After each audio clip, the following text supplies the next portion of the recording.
हरिओम हरिओम। 5वां अध्याय है ये।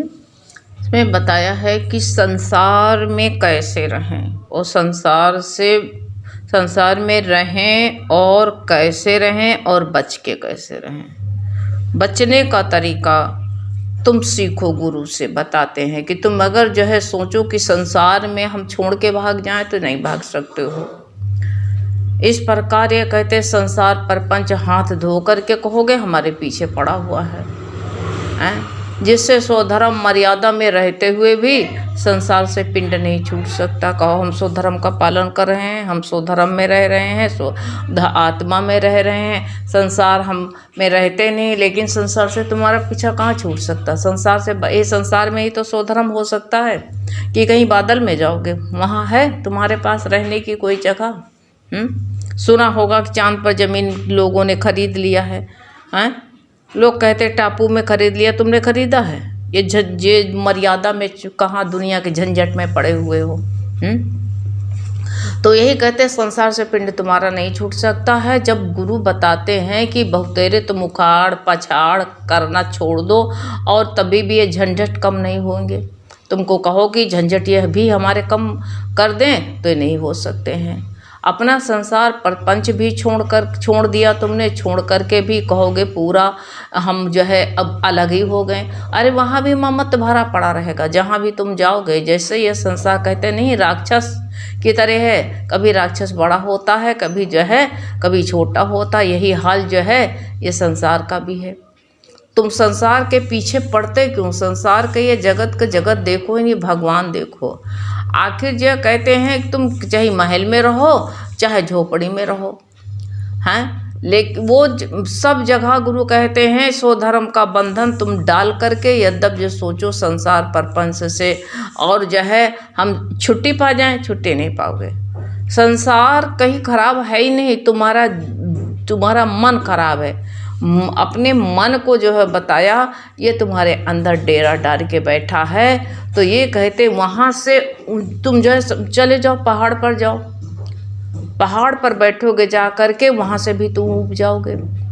वहाँ भी अनेक जो है तुम जा करके अनेक तुम देखोगे, वहाँ पर अनेक लोगों भी तुमको मिलेंगे, अनेक संस्था हैं, अनेक जो है व्यक्ति तुम्हारे हैं, उनसे भी संबंध वहाँ बंध जाएगा जहाँ भी तुम जाओगे। कौन संबंध छोड़ के भागे कहीं भी नहीं। हॉस्पिटल में जाते वहाँ भी संबंध बन जाता है, ट्रेन पर बैठे रहते हो वहाँ भी तुम्हारा संबंध बन जाता है। तो उसके लिए जब ट्रेन से उतरते हो तो उनके लिए नहीं रोते हो, लेकिन जिनके पास तुम रोज रह रहे हो उनके पास रोते हो। जाओगे कहाँ तुम, हैं?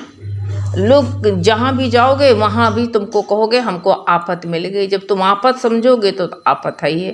उसी में तुम भगवान देखना शुरू कर दो, तभी कहते हैं कि ये तभी तुम्हारा सब कुछ छूट जाएगा। तुम्हारा मन तभी कसौटी पर जो है तभी चढ़ेगा।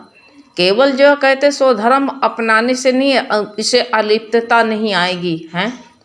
तुम कहो अलिप्तता आ जाए, नहीं अलिप्तता आ जाती है।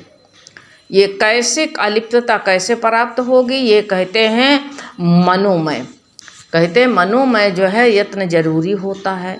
मन का सहयोग जब तक ना हो तब तक कोई भी बात सिद्ध नहीं हो सकती है। ये सोच लो, कोई भी बात तुम सोचो कि माँ बाप किसी जो है बच्चे को कहीं पर पढ़ने भेज देते हैं, वो लड़का भेजते हैं, वहाँ पर जा कर के वो सवेरे उठता है, सूर्य नमस्कार करेगा, चाय पीना नहीं पिएगा, छोड़ देगा कुछ दिन तक का, लेकिन वापस लौट के आएगा फिर वही शुरू कर देगा। ऐसे मन को तुम कहाँ ले करके जाओगे? जहाँ जाओगे थोड़े दिन जो है इसको तुम कहो कि इस तरह जो है ये आदत छोड़ दे, आदत नहीं छोड़ देते हैं। तुम 4 दिन तक का दबाए बैठे रहोगे, उसके बाद में मन वही करेगा आ करके। तो इसलिए बताया गया है कि मानुष को, और फिर ये भी बताया है साफ साफ गुरु का वचन यही गुरु कहते हैं कि मानुष कोई मिट्टी का ढेला तो नहीं है कि उसके मन में हम आकार बना दें तो कभी बिगड़े ना, हैं? वो बैठा ले, तो वो ऐसे लिखा रहे, कोई पत्थर तो है नहीं कि वो लिखा रहेगा उस आकार उस पर।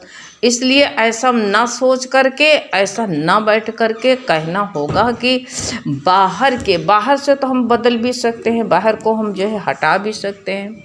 वह सारी कहते हैं तालीम जो है ये व्यर्थ, हमारी जितनी मेहनत है वो सब व्यर्थ चले जाएगा बाहर के काम में फंसेंगे तो। इसलिए कहते साधन में मानसिक सहयोग की आवश्यकता बहुत ज़रूरी होती है। मन कहते हैं साधन रूपी, जो अगर साधन भी करने लगो तो बाह्य रूप से, बाहर से स्वधर्म और कहते भीतर से मन का विक्रम। जब बाहर से हम जो है स्वधर्म में हम चल रहे हैं तो मन का भी विक्रम जरूरी होता है। जब तक मन का विक्रम नहीं होगा, दोनों बातें चाहिए, तब तक कहते कर्म में कहते कोई हमको जो है, कोई भी हमें जो है बदलाव नहीं आ सकता है। ये जो हमारी आवश्यकता ही कहते कर्म किए बिना कहते हैं मन की परीक्षा नहीं हो सकती है। प्रातः काल शांत हमको कैसे लगेगा, हम बहुत शांत हो गए। सवेरे उठो प्रातः काल, अपने को बड़ा शांत पाओगे, बहुत ज़्यादा तुम शांति में कहोगे। एक माता कहती थी हम 4 बजे जो है समाधि लगाते हैं गुरु के दरबार में। गुरु ने कहा कौन सा बड़ी जो है तुम जो है बहुत बड़ी तारीफ करती हो। कहीं गुरु जी बड़ा शांति मिलती है समाधि लगाते हैं। गुरु ने कहा समाधि जब लगाना जब सब बच्चे खटपट करने लगें, कोई चाय मांगता है, कोई मोजा मांगता है स्कूल जाने के लिए, कोई ऑफिस का देर होता, कोई लंच मांगता है, कोई चाय मांगता है, उस वक़्त तुम समाधि लगा लो। उस वक़्त तुम्हारी समाधि लग जाए तो समझो कि हाँ तुम बहुत समाधिस्थ हो गए हो। अरे 4 बजे तो सब सोते रहते हैं।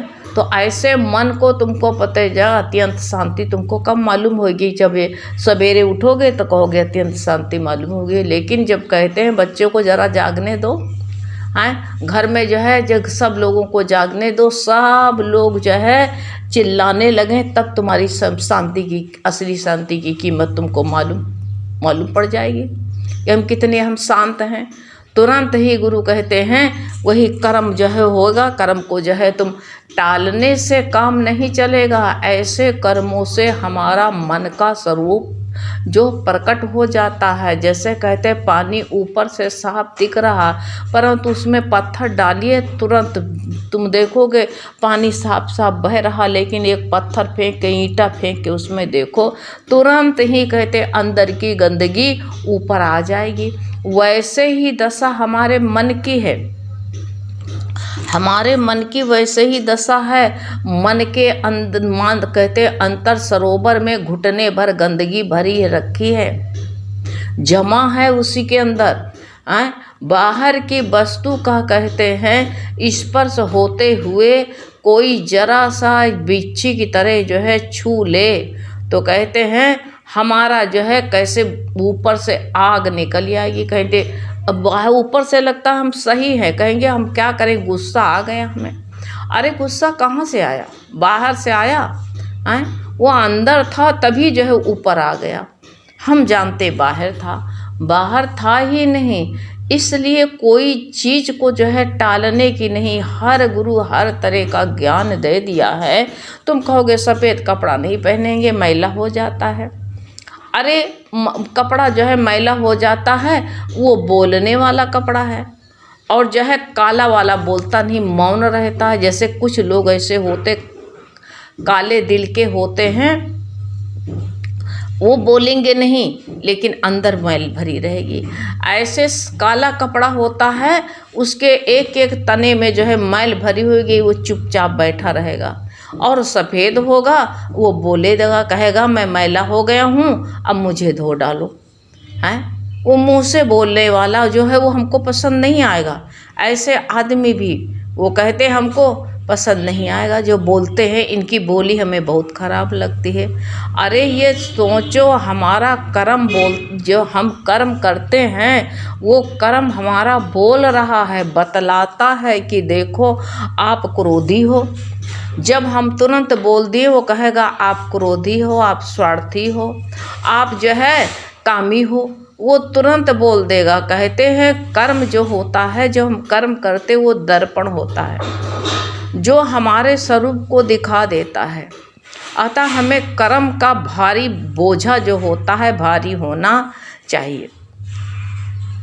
भारी होना चाहिए नहीं, कर्म को संभालना चाहिए। कर्म दर्पण है। यदि हमारा चेहरा मैला कुचैला दिखाई दे तो हमें दर्पण क्या बताएगा? वो तो हमको जो है हमारी कमी को बताएगा। तो उसका हम उल्टा जो मेरी कमी बता रहा है तो उसके ऊपर में क्रोध आना चाहिए नहीं, क्रोध नहीं आना चाहिए। उल्टा उसका आभारी होना चाहिए कि वो हमारी कमी तो बता रहा है, हैं? जैसे हम आईने के सामने खड़े होते हैं और हमारे मुंह पर कुछ लगा, कोयला लगा है, मट्टी लगा है, तो हम उस आईने का आभारी होंगे ना। उस कांच का उस चेहरे उसमें चेहरा वो दिखाई दे रहा है तो हम जो है उसकी बदौलत अपनी कमी को हम देख तो पाएँ। तो झट करके वो आईना क्या बता रहा, कह रहा है कि जो तुम झट से मुंह धो के आओ। और अगर हमको कमी दिखाई देगी तो हम उल्टा मुंह धो के साफ करके वहाँ पर खड़े होंगे, आकर के धो डालेंगे मुंह आकर के। ऐसे मेरे कर्म जो हम करते हैं और कर्म करते करते जो हमको वो सब हमारी गंदगी दिखने लगती है तो मन के पाप बाहर आ जाते हैं। इसलिए वो क्या कर्म जो है, कर्म से बचना चाहिए कि कर्म को हमें टालने से क्या हमारा मन निर्मल हो जाएगा? नहीं, कर्म टालो नहीं, कर्म करते रहना चाहिए।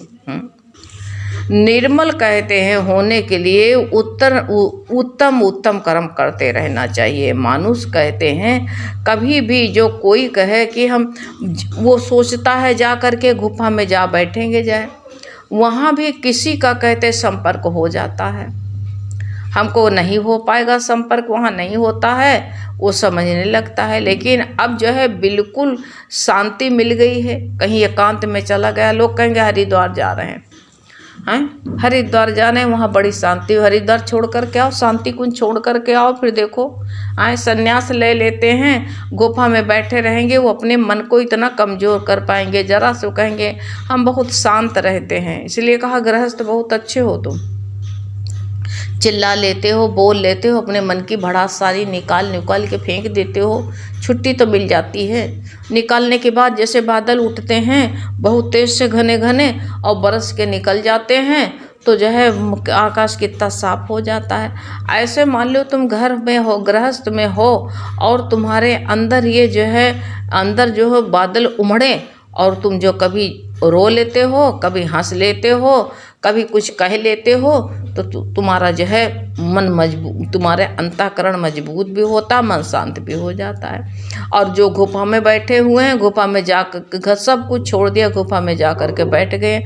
अब उनका देखो भिक्षा मांग जाने दीजिए, गृहस्थ में जाए भिक्षा मांगने के लिए, और कोई जो है जो एकांत में अकेले रह रहा है, दरवाज़ा बंद करके बैठा हुआ है और कोई बाहरी आ गया, बच्चे कोई खटपट करने लगे तो फिर देखो उसकी शांति का वो बहुत निष्पाप बनता है। अरे बच्चे जो है अगर मान लो वो निष्पाप हैं, वो जो है कुछ बजा रहे हैं, साकल बजा रहे हैं, मान लो दरवाजे की कुछ कह रहे हैं तो उसमें जो है तुम नांद देखो ना, ब्रह्म नांद बज रही है, वह उसमें मेरा भगवान ही ये जो है आवाज़ दे रहा, मेरे प्रभु की खटखटाहट है। तो ऐसे जो है गुरु ने कहा अपने मन का इतना कमज़ोर कर रखो नहीं, कर्म में रत रहना चाहिए इंसान को। जरा सा भी इतना ना करो कि जरा सा धक्का लगे हमें सहन न हो, नहीं जरा सी खटपट हो हमसे सहन न हो। अरे सबके बीच में शांत रहना सीखो ना, सबके बीच में शांत रहना चाहिए। मन में ऐसी मन को ऐसा दुर्बल मत बनाओ, अच्छी तरह से स्थिरता आना चाहिए। सार अंश ये है कि अपने मन का स्वरूप जो है समझने के लिए कर्म बड़ा काम की चीज़ है। कर्म जो हम करते रहते बड़े काम की चीज़ है। कम छोड़ करके बैठ जाना ये काम की चीज़ नहीं है। कर्म करना ही बड़े काम की चीज़ है। जब गुरु कहते दोष दिखाई देंगे तो कहते दूर किए भी जा सकेंगे। अब दोष ही नहीं दिखेगा तो यदि कहते हैं तो हमें मालूम नहीं हो पाएगा कि जो है हमारी प्रगति रुक जाएगी। विकास समाप्त हो जाएगा। इसलिए काम करना ही है, कर्म करते रहो। ये जो है सांख्य योग चल रहा है, कर्म करते रहो। 5वें अध्याय में यही बताया है। कर्म करोगे तो दोष भी सब जो है दिखाई देंगे। इसलिए दूर करने के लिए विक्रम की योजना करनी पड़ेगी। जो कर्म करते करते विक्रम की योजना बनानी पड़ेगी हमको। विक्रम की योजना क्या होता है कि जैसे हमारा कोई कर्म करते करते करते करते हमारा सहज कर्म हो जाए। जैसे स्वधर्म आचरण में हम आत्मा में कैसे रहें, हैं, काम क्रोध से कामा क्रोधा अतीत होना, मोहा अतीत होना, ये गुरु से शिक्षा लें। हाँ, यथा समय कहते समझ में अपने आप आ जाएगा। कर्म जो है निर्मल होते चले जाएंगे। और कहा कि विक्रम की अवस्था, जब कर्म करते करते सहज अवस्था आ जाए, अपने आप कर्म होने लगे, वही विक्रम अवस्था है हमारी। एक विक्रम अवस्था है। बाद में वही जो काम जो है हमको कठिन लग रहा वही सहज हो जाता है, बिल्कुल सहज हो जाता है। इसलिए जो कर्म कर रहे हो अभी बोझा लग रहा है, अभी तुमको घर गृहस्थ तुमको भारी लग रहा है, लेकिन ये विक्रम अवस्था जब सहज हो जाएगा तो यही भगवान बता रहे हैं कि सहज अवस्था।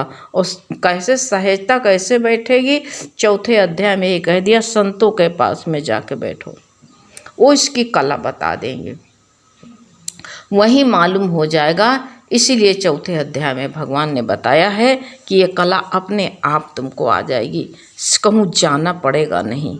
कहीं तुमको ढूंढने जाओ तो कहीं ढूंढने, लोटा डोर बांधो कहीं नहीं बांधना है, अपने आप संत के पास में बैठो। जैसा तुम बनना चाहते हो वैसा बन जाओ, अपने आप ही सब कुछ सीख जाओगे तुम। हरिओम।